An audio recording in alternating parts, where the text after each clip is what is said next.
Hi friends, welcome to my channel Snigdha వంటలు.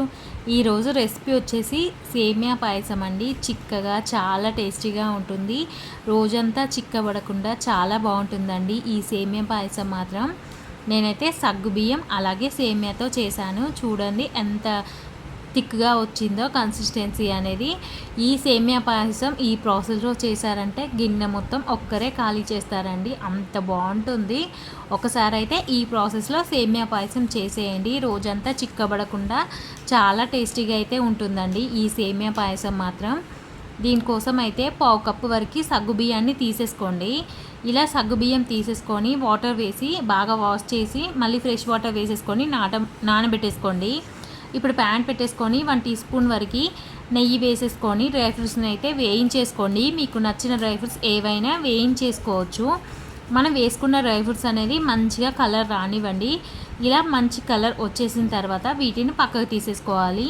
ఇప్పుడు ఇదే ప్యాన్లోకి మనం 1 కప్పు వరకు అయితే సేమియా వేసేసుకొని మంచిగా లో ఫ్లేమ్లోనే మనం వేసుకున్న సేమియా అనేది గోల్డెన్ బ్రౌన్ కలర్ వచ్చేంత వరకు వేయించేసుకోండి. మంటని హై ఫ్లేమ్లో పెడితే సేమియా తొందరగా మాడిపోతుందండి. మంటని లో ఫ్లేమ్లో పెట్టేసుకొని సేమియాని అయితే మంచిగా వేయించేసుకోండి. చూడండి ఇలా మంచి కలర్ వచ్చేసిన తర్వాత ఇప్పుడు ఇందులోకి నేను పాల ప్యాకెట్లు చిన్నవి 2 తీసుకున్నానండి. ఇలా పాలనైతే వేసేసుకోండి. మనం పాలు ఎంత చిక్కవి తీసుకుంటే మనకి సేమియా పాయసం అనేది అంత టేస్టీగా ఉంటుంది. నేనైతే చిన్న ప్యాకెట్వి 2 అయితే తీసేసుకున్నాను.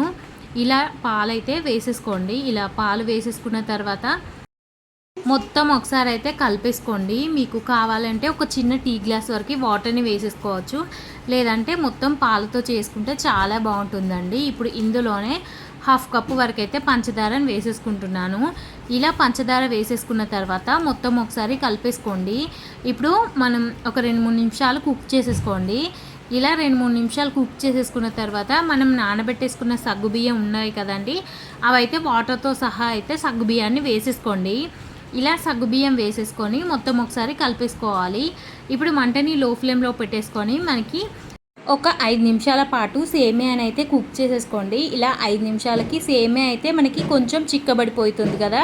ఇప్పుడైతే ఒక 2 టీ స్పూన్ల వరకు కస్టర్డ్ పౌడర్ని అయితే తీసేసుకోండి. ఇలా కస్టర్డ్ పౌడర్ 2 టీ స్పూన్లకి తీసేసుకొని మనం ఇందులోనే ఒక 2 టేబుల్ స్పూన్ల వరకు పాలను వేసేసుకొని చక్కగా కలిపేసుకోండి. ఉండలంతా ఏమీ లేకుండా ఇలా కలిపేసుకున్న కస్టర్డ్ పాలని ఇప్పుడు ఈ సేమియాలోకి అయితే వేసేసుకోండి.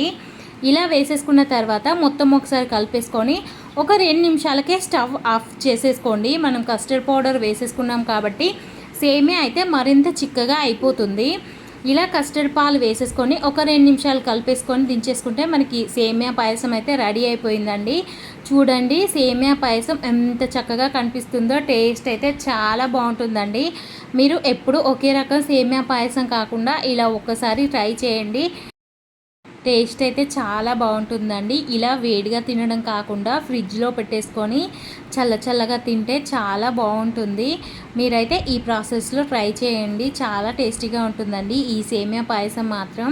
ఈ వీడియో నచ్చితే లైక్ చేయండి, షేర్ చేయండి, అలాగే నా ఛానల్ని సబ్స్క్రైబ్ చేయండి. Thank you for watching Snigdha వంటలు.